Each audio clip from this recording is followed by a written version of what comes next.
is brought to you by Head Start Basketball. Hello and welcome to the Hoopheads podcast. It's Mike Klinzing here with my co-host Jason Sunkel. And tonight we are broadcasting immediately following Game 1 of the 2019 NBA Finals. Toronto Raptors 118, Golden State Warriors 109. Well, the good news, Jay, is that my prediction is still alive. Yours, mine's DOA, man. It's dead on arrival. DOA. I can't believe it, Mike. I mean, we were texting back and forth the whole game, and I don't know, it was like 7 minutes left. I sent you a text saying this had the odorous stench of Game 1 last year when the Cavs had the lead and they blew it. But I got to give it to the Raptors. They delivered, and primarily Siakam was just unconscious. And we'll talk a little bit about what that means maybe going forward. But, well, you can't ask for a better performance from a guy the first time in the NBA Finals. 14 to 17. I think at one point, did he make 11 straight or 12 straight shots, Mike? I heard him say 11, but I don't know if he got to 12 or not. But Siakam was great. Not only on offense, on defense, he was just all over the place. He just seemed more confident tonight than he has been at any point during the playoffs, and was just going crazy, full speed all over the floor, handling the ball, taking the ball to the basket. He just looked like a guy who, for the first time, seemed like he wanted the ball. And that's the first time I can honestly say that anybody really from Toronto looked like they wanted the ball in any of these games, dating back to the Philly series. This was the first time I felt like there was another guy that was ready to step up and really wanted to do things. And I don't know, Toronto got obviously a really good performance from Gasol. He put in 20. And Van Vliet, although he only made 1 3, he went 5 for 8 from the field and made a lot of big buckets. The banked in 3 was, as the shot clock's running out, was a huge basket. I thought there was really 4 pivotal things that I think turned the tide of the game, or could have turned the tide of the game. There was 2 situations. One I think they were both either early in the fourth, or the one might have been in the third quarter, but Iguodala had a 3 from the corner that he missed when they were down 6, could have cut it to 3. He definitely didn't look right, and obviously he looked like he re-injured himself, but he didn't look right at times during the game tonight. He didn't shoot well, and I mean, if he's hurt, obviously he pulled up lame there in the fourth quarter. If he's hurt, that puts a real dent in what Golden State's trying to do if he can't go. And those muscle strains, you never know, especially, again, the older you get, the more difficult it becomes to be able to recover quickly from those. Now, the nice thing is, obviously, they have 3 days off before the next game, so hopefully he'll be okay. But I thought that missed 3 by Iguodala when they were down 6, I think that one was in the third quarter. And then early in the fourth, Quinn Cook had another one from the corner. I think it was the opposite corner. Yeah. And again, they were down 6. He missed it. And then I think Toronto came right back down on the floor and scored. The Van Vliet banked in 3 at the shot clock. And then the other one was the Kawhi 3 when they had it to 6. And Kawhi shot the 3 over, I think it was Looney. And that was really just a tough shot. I mean, Kawhi was just dribbling, really going nowhere, and just kind of launched it from right over top of Looney, and it went in, and that put him back up 9.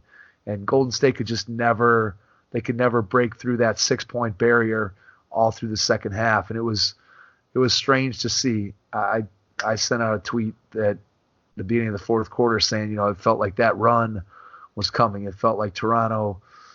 I just still always feel like Golden State scores easily, and the other team, it just feels like that run is going to come, and it never came. And, really Golden State didn't get a good performance from anybody.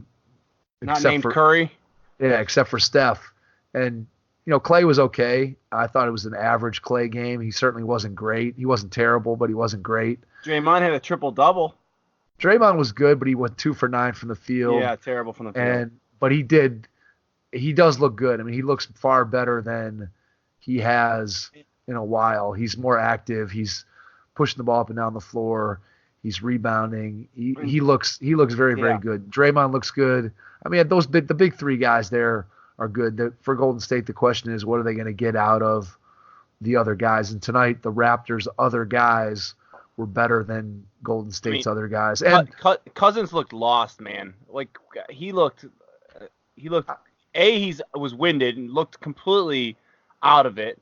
And anytime he gets they should just attack him every single time when he's on defense. Run a pick and roll. That's gonna be a wide open layup for whoever roll into the basket, because he's not at any kind of peak performance right now. You could tell he just was completely gassed and out of shape and lost. He made a couple nice passes, I thought, and he played 8 minutes. So how big of an impact he's going to have, positively or negatively, if he's going to play 8 minutes a game in the series, I'm not sure. I thought actually that Golden State, I was surprised at the beginning of the fourth quarter that the bench played as long as they did before Kerr brought the starters back in. I thought that was, I know, Coach Budenholzer got criticized for that in the Milwaukee series, that, he didn't have Giannis out there for as many minutes. And I kind of felt like the beginning of that fourth quarter was key for the Warriors, and to not have the starters. I would have liked to see the starters go the whole fourth quarter. And again, I know you can't wear guys out, but you only get so many chances to win a game.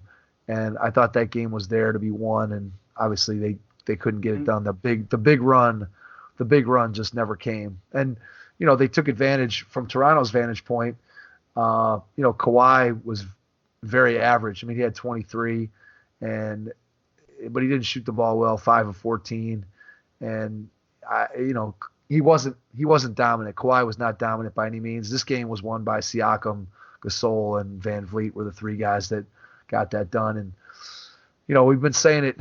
You said it before we jumped on here tonight that we've been saying it about Toronto for 3 series now, that you just don't know what these other guys are capable of, or more likely what they're not capable of, and they're somehow finding a way to get it done. And I was as surprised as anybody. Like I said, I thought Golden State was going to come out and send a message tonight, and it just didn't happen. They never got rolling. Yeah, and the one thing we can't overlook the fact that, I mean, both teams shot an enormous amount of free throws tonight, extraordinary amount. I think Toronto was 27 of 32, and Golden State was 29 of 31. 63 free throws in a finals game. That's a lot of free throws, right, Mike? That is a lot of free throws, and neither team really broke out from the 3-point line. Golden State made 12, which obviously is low, I'm sure, compared to their normal numbers, and Toronto made 13. So I don't know. I'm not sure that this game is going to be indicative of how the rest of the series is going to go, both from a individual player contribution and just from the way the teams played and the way the game was officiated. And to your point about the large number of free throws, I'm not sure that this is the way the series is going to go. I did think there were some interesting things in terms of how the teams matched up and what they tried to do to try to get the ball out of Curry's hands or try to get the ball out of Kawhi's hands when Toronto had the ball. And both teams mixed up what they did in terms of the matchups, and obviously they're switching throughout possessions too. So the matchup that they might start with in a possession or at the beginning of the game didn't always stick. But neither Kawhi and even Curry. I mean, Curry worked really, really hard to get the points he had. I thought Toronto did a good job of making him work. And even though Lowry was terrible, that was a typical Kyle Lowry offensive game from a shooting standpoint. I thought he really competed hard on the defensive end, and that made a difference for him. And Danny Green looked confident. Man, I'm not sure what.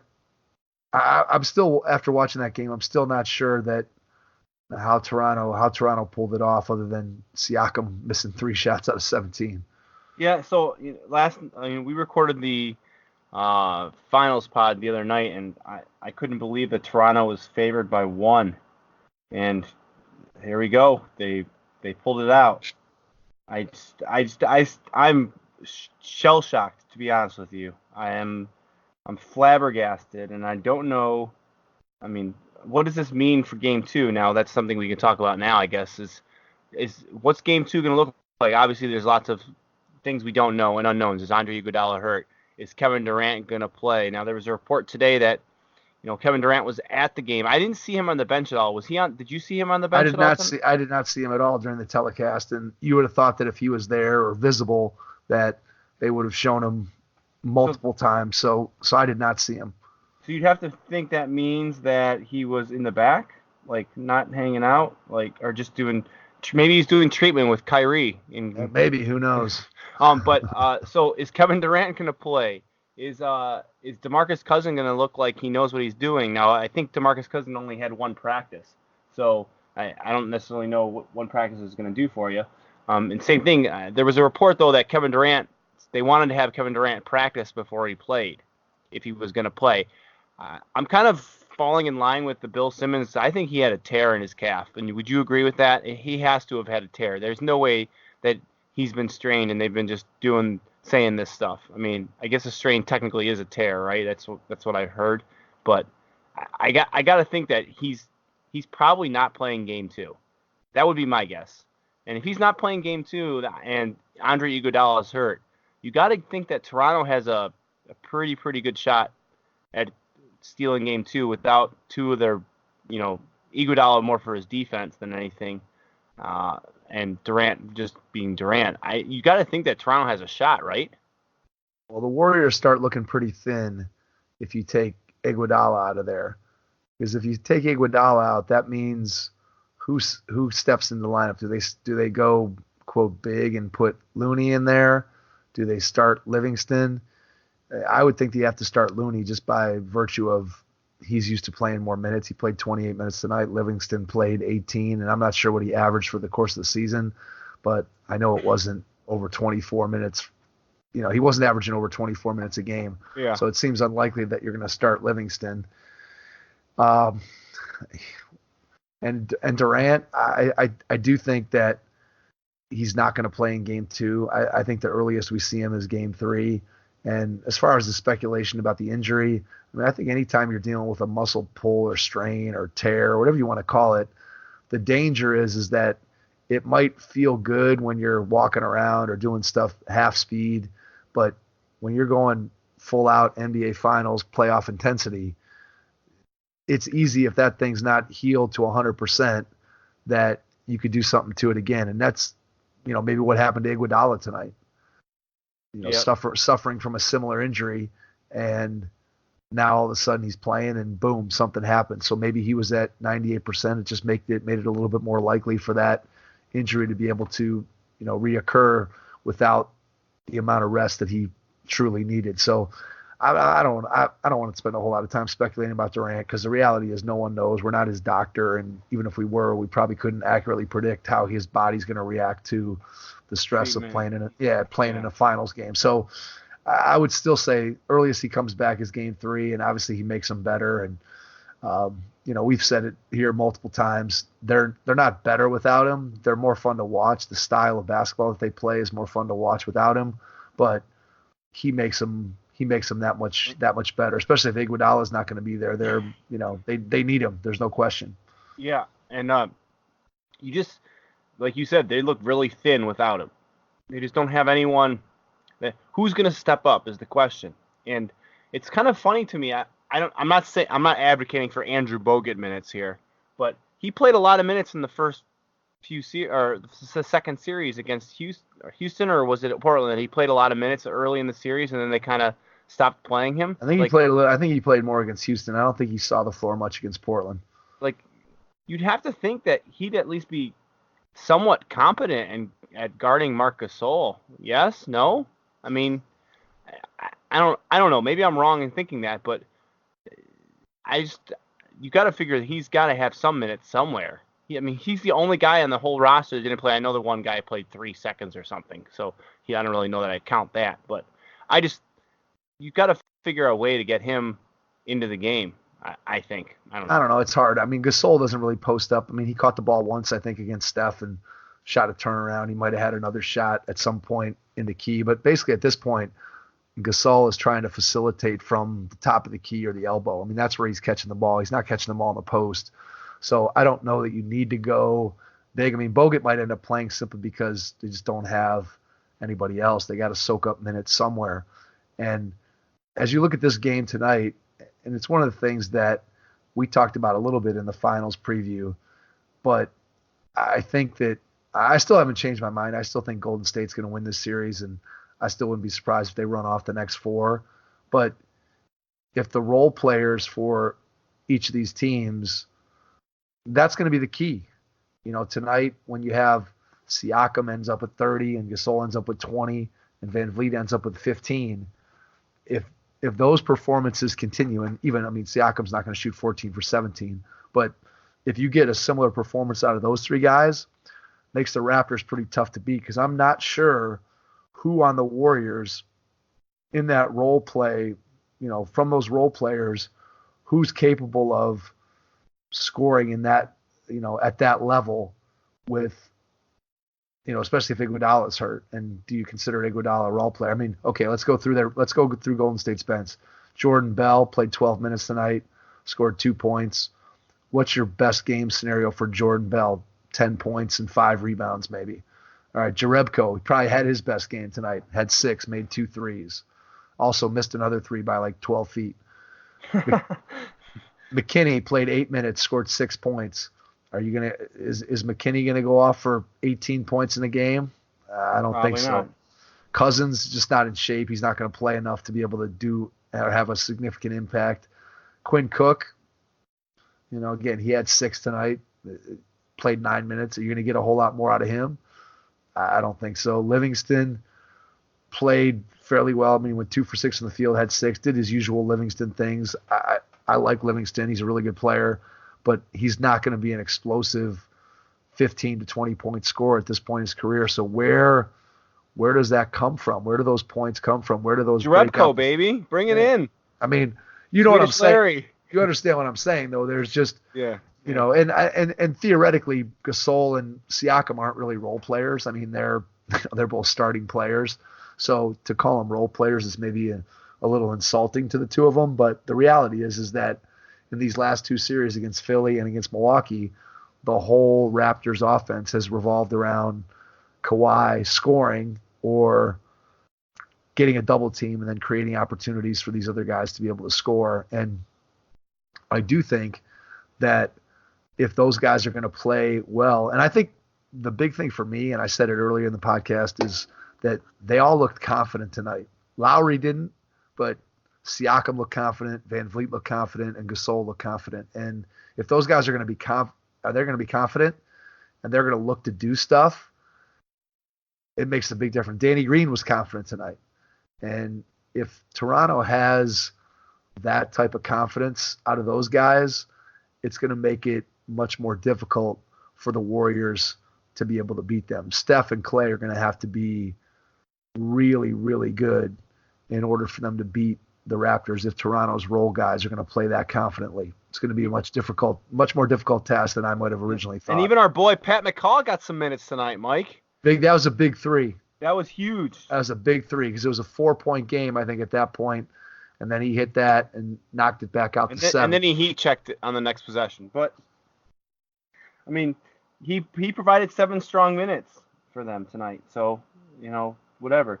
That 3 was huge. At that moment, that was a huge Yep. That was a huge 3. That was one I forgot about when I was kind of mentioning some key points in that game. That 3 at the end of the quarter, at the end of the third, was big by McCaw. All right. New segment on the podcast, Mike. Magic Johnson tweets following NBA Finals games. All right. Okay. All So right. Lay one on me. For game 1, I was right about 2 of 3 things. The Warriors would be rusty and sluggish after being off for 9 days, and Pascal Siakam would have a great game, which he did, scoring 32 points. That's tweet 1. Thank you, Magic. Tweet 2, I was wrong about Marc Gasol. He was actually the catalyst for the Raptors, scoring 20 points and playing great defense on the pick and roll.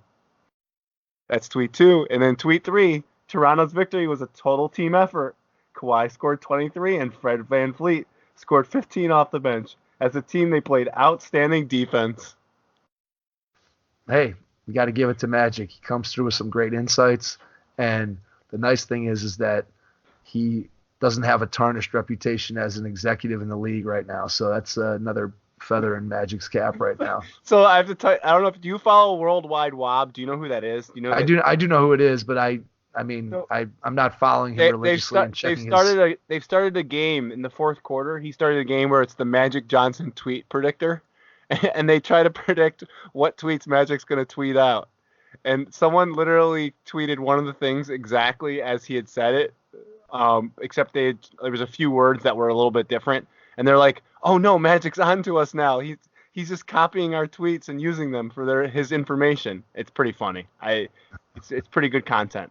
The Lakers, it's sad, the article that came out by what's his name, Howard Baxter, is that the guy's name? Yeah, Howard Baxter. Yep. Okay, so that whole article is just about the total dysfunction at the Lakers in every level, and I don't want to spend a whole bunch of time on that, but it's just we keep coming back to the Lakers. We do, because it's just such a dumpster fire with just the way that it seems like the organization is being run, and I mean, from a basketball standpoint, you wonder, and we've wondered now for a while, what's LeBron's thoughts? What are they going to end up doing? And I don't know. It's just when you read some of that stuff about what Pelinka was doing and saying, and the way Magic was reportedly treating people and all that, it's sad. You hate to see that type of environment in any kind of workplace. And Lakers are a mess. I'm glad I'm not a Lakers fan. Let's put it that way. Yeah, it's a mess. I think who knows where the Lakers go from here, but more importantly, I'm still in disbelief that the Toronto Raptors won tonight, Mike. I really just don't know how I'm going to function tomorrow at school because there's kids that love Golden State and not a single one likes Toronto. I'm thinking that I might have to go find a Vince Carter jersey on my way to work tomorrow and just wear it. You got to get one of those shirts with all the logos. That was awesome. I know I sent that to you. That was cool. If they sold that, I would probably buy it because it's a pretty awesome shirt. Yeah, that was cool. That was very cool. So I tweeted or I texted you in the middle of I don't know, I guess maybe the middle of the second quarter and said I'm weirdly finding myself almost rooting for Golden State, which seems sacrilegious. But part of it is that I've spent the last two series, I really wanted Philly to beat Toronto, and then I really wanted Milwaukee to beat Toronto. So I've been rooting so hard, vehemently hard against Toronto. I've only been half-heartedly rooting against the Warriors because I kind of felt like it was inevitable that they were going to beat the Rockets and then, take out the Trailblazers after that. So I feel like I've had this total distaste for the Raptors that I found it hard tonight to flip and start rooting for the Raptors. And I actually found myself through the game kind of pulling for the Warriors, which is, again, seems totally sacrilegious. So I don't know. I'm not happy about it, but that's just the way I was feeling as I watched the game. Well, so here's the thing. I kind of did a whole 180 on this morning when I was talking to someone at school, and they kind of put a little bug in my ear, and I kind of thought about it, and I'm rooting for the Warriors, and the feather in the cap would be the Cavs are the one team in the 5-year run that beats them. They're the only team that can beat them in that 5-year run. Now, obviously, that was the first iteration without Kevin Durant. But I'm pretty sure that LeBron and the corpses without Kevin Durant would have had a shot. This team that Golden State put out there tonight, Mike, if LeBron's out there healthy, I know we're the water under the bridge situation again. I'm pretty sure that LeBron carries us to a victory tonight with whatever corpses he's dragging along. Let's put it this way: the 2017 team, the 2017 Cavs would clearly be. Oh, they would demolish them. Would be a favorite over this version of the Warriors. I think last year's team, which was obviously markedly worse than the one before for the Cavs, I think you could say it might be more even. I think the Warriors probably still be favored against that group of players. And then if you go back to the very first Warriors title, when Kelly Olynyk wrenched Kevin Love's shoulder out of the socket, and then Kyrie went down and you had game one of that series. I think that series you could arguably make the case that if the Cavs had gone into it healthy, that there'd have been a good chance for them to win. But all that stuff is just, could be this could have happened, that could have happened, and things happen. Guys get hurt all the time. Guys don't get hurt all the time. Luck plays a big role in who ends up winning the title. And, if Iguodala and Durant are out in this series, does it open the door for the Raptors to be able to win it? Certainly it does. I mean, it opens it up big time. And I think going back to, what you said about also feeling like maybe you're rooting for the Warriors, it's, when you're rooting for your hometown team, you tend to find villains no matter who's across the court, who's on the opposite bench. And now that personal rooting interest has been removed, I still think that, speaking for myself, that, you like to watch greatness. And the reality is that Golden State is, I'm not going to say they're the best team in NBA history, but they're certainly in the discussion. And so without Durant, they play a fun style of basketball, and they're great. I mean, they have a great, great team. And, you like what I like to watch the best. I like to see the best people succeed in whatever the sport is. That's why Tiger Woods, I think, is so popular, because people want to see the best person in the sport do what they do. And so he shot 200 today, Mike, just so you know. All right, I have no idea what tournament that would be, but it's the Muirfield one. It's the Jack's course down in Columbus. Columbus. There you All go. right, there you go. Yeah. All right, yeah, I'm familiar with that. I'm kind of impressed that you knew that was in Columbus, Mike. I knew that. I'm not. I know my golf to a certain degree. I mean, I can follow some golf. Okay, sorry. So, all right, so game 2, I mean, I think it comes down to, I still haven't changed my overall feel for the series. I still think that Golden State's going to win it. I know you said in 4, I said in 5. Maybe it'll take longer. I'm still pretty confident that Golden State's going to be able to win the series. I think that Toronto's role players, if they play the way they have tonight, it's going to be very difficult for Golden State. Clay and Steph, if Durant doesn't come back, are going to have to be at the very, very tip top of their game in order for the Warriors to be able to win. And we know that they're capable of doing that, and I won't be surprised if they do. So I think going into game 2, what I see happening is those Warriors guys, the Raptors guys coming back down to earth a little bit. I don't Siakam's not. That's got to be his best game of the series, and he's going to come back down to earth. Van Vliet's had it going now for 3 games. He's due for a clunker. Gasol may not score 20 for the rest of the series. So I think Golden State wins game 2, go back to Oracle 1-1, and then the Warriors take care of business at home. They're up 3-1 coming back to Toronto, and then you see what kind of fight Toronto has in game 5, and either the Warriors close it out or Toronto fights back and takes it to a game 6. But I still can't see it going past 6 games. Golden State, Curry, Thompson, and Draymond are too good. I just don't see how the collection of guys that Toronto has can beat Golden State 4 out of 7. I just don't see it. And I'm not sure Kawhi's healthy either.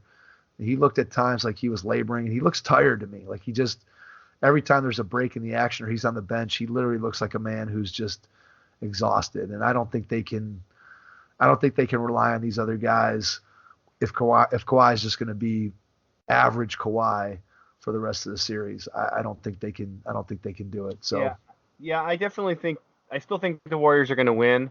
Obviously, I picked the Warriors in 4. I'm not going to pivot off of that. I mean, I'm not going to pivot off the Warriors. It's 1 game. I think it's a little more interesting, like you said, if Andre Iguodala is not able to play and Durant still doesn't play Sunday, there's that. That's a wrinkle thrown in. What's nice, if I'm the Warriors, I sit Kevin Durant for game 2, whether he thinks he's ready or not, because you're going to get another extra 3 days, because game 3 isn't until next Wednesday. So if I'm the Warriors, I'm just like, okay, can we come back from a 2-0 deficit if we get into that situation? And I think they have to believe that the answer is yes.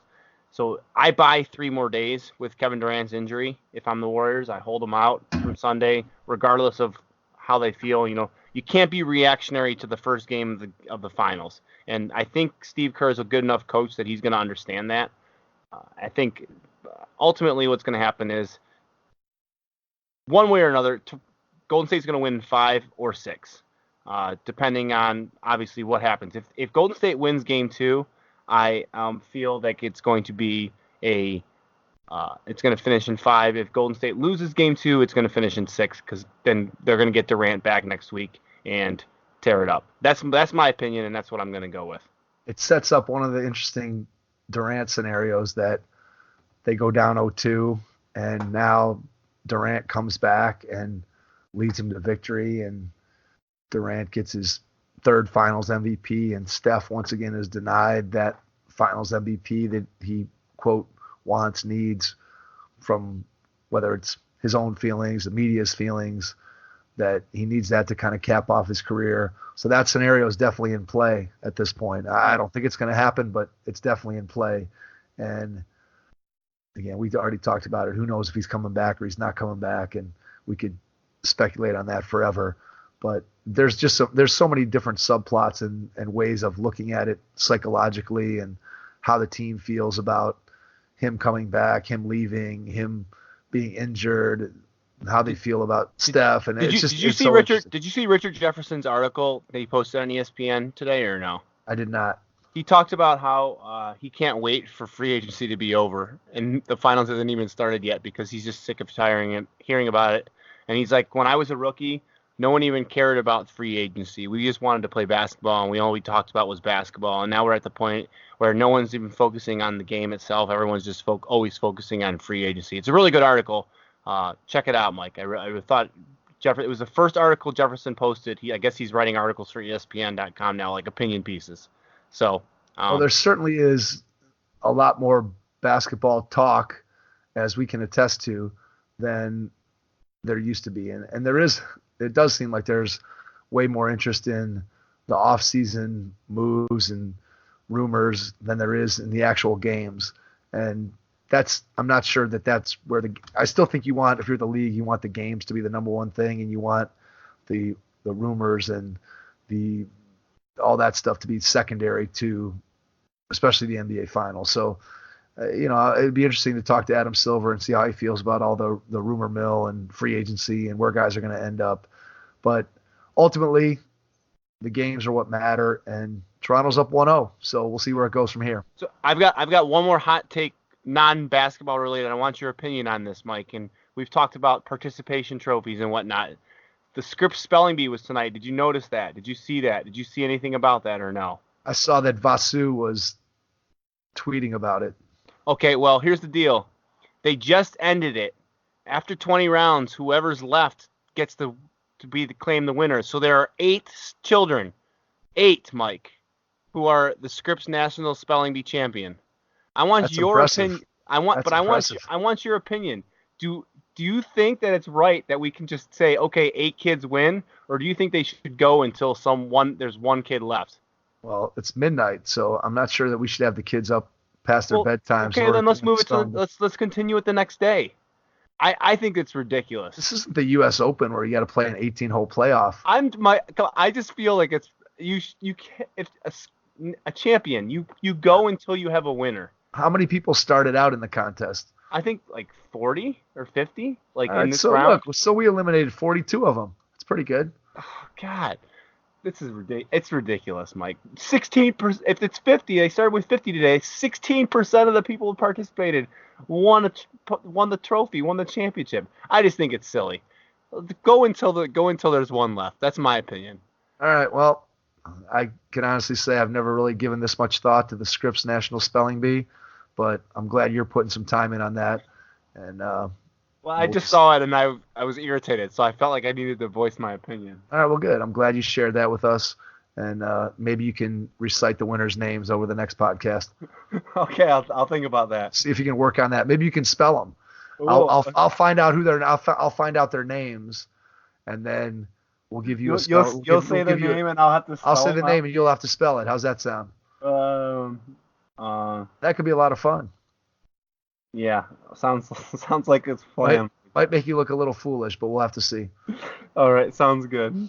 All right. Well, we'll be back probably after Game 2. And to everyone out there, we'll catch you on our next episode. Thanks. Thanks for listening to the Hoop Heads podcast, presented by Head Start Basketball.